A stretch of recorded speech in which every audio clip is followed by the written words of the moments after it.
Terima kasih Mbak Aul. Mas Gareng, sekali lagi ya. Nggih, Mbak Sri Wahyuni dan Mbak Neha Ayu Silvani jumeneng bareng. Moga-moga. Yo, sepatnya coba kayak ngopo. Dadeke ya.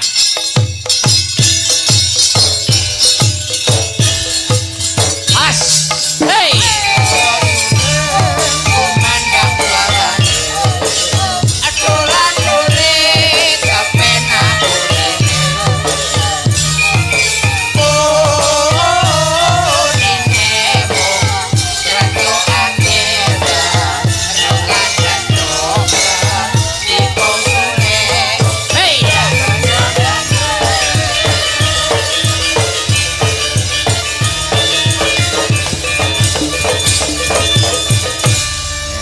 Selamat malam Ayu Neha Ayu Silvani. Selamat malam Mas Akbar. Mbak Sri.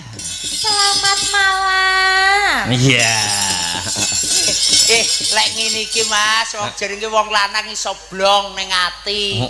Didangu wong lanang iki diceluki wong lanang iki gandes luwes. Oh iya no. Ora nyinggung perasaan. Lah iya. Dadine lek wong lanang teko ko sawah, teko ko ngendi wae iki ya gandes luwes ngene iki wong lanang dadi semangat. Ah semangat. Mbak Neha. Jenengan wau kalih Mbak Seli, kalih Mbak Aul, sanjangipun mboten cocok amargi niku kakean pola nggih. Oh iya. Lah sakniki jenengan kersanipun kalih kula ngeten iki napa pripun? Mas Akbar. Dalem. Aku kadang kala ngene iki ya seneng, Heeh. kadang kala ya ora. Kok iso ora lho? Senengku aku lek dipirsani dulur-dulur kene. Heeh. Ora senengku siji. Ngapa? Engko lek wayang bayi kaya ya ayo. Kang Mas. Lah iki lho. Ya apa wong ayu? Kemang jarene ku golek sing kalem, golek sing luwes, aku ya luwes lho, Mas. Ojo, iki bojoku. Iki bojoku. Bojoku. Modelnya kayak cilik tak rebutan boneka. Mas. Apa? Mosok nek kene iki ya ora ketang siji lho ora nek seneng karo kuwi to.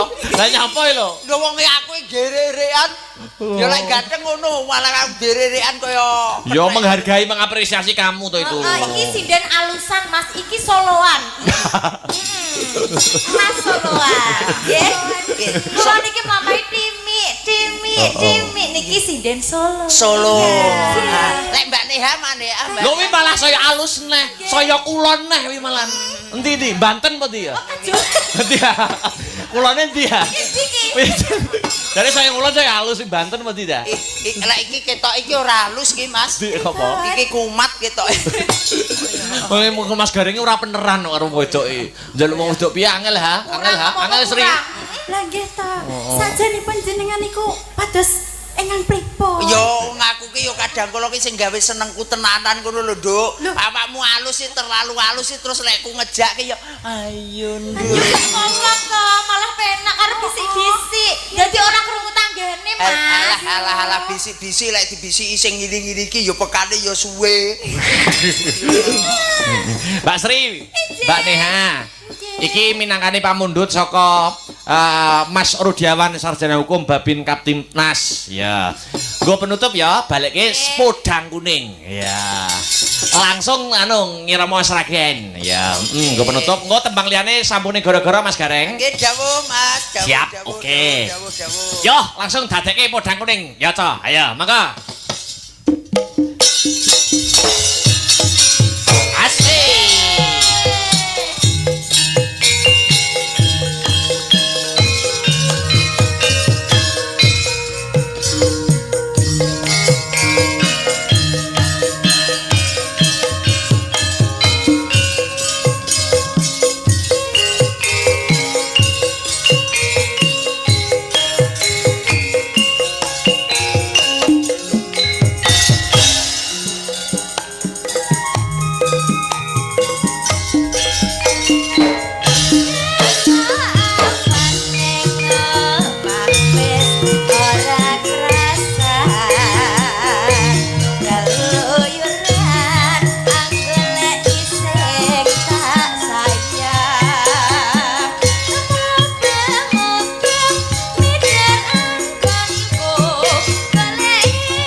Dimas Gareng. Dun. Perkara gegojekan kang sarta tetembangan sambung Parsanga sisen gara-gara ya Mas. Jawuh Mas. Heeh, tak nutuke lakon mergo laladan gundang ya rada kikrik nyang lakon. Jawuh Nggih. Mas.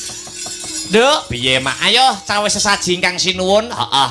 Muga-muga lelakon bengi iki kena kanggo angsar katentreman, angsar kabecikan, satemah keluarga besar Sokipul Hajat antuk nugraha saka Gusti ingkang Maha Nasa tak derekke mak. Ayo.